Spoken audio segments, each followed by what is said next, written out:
আমার এই কণ্ঠে তুমি তোমারই বাণী তুলেছ,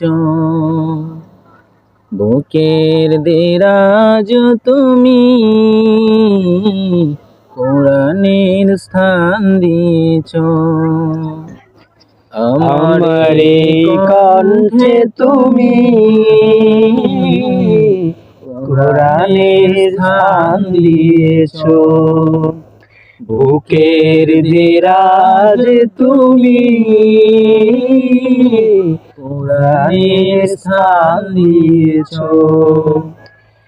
এত ভালোবাসো কেন মালিক আমায়, কি করে শুকর তার করি আদায়।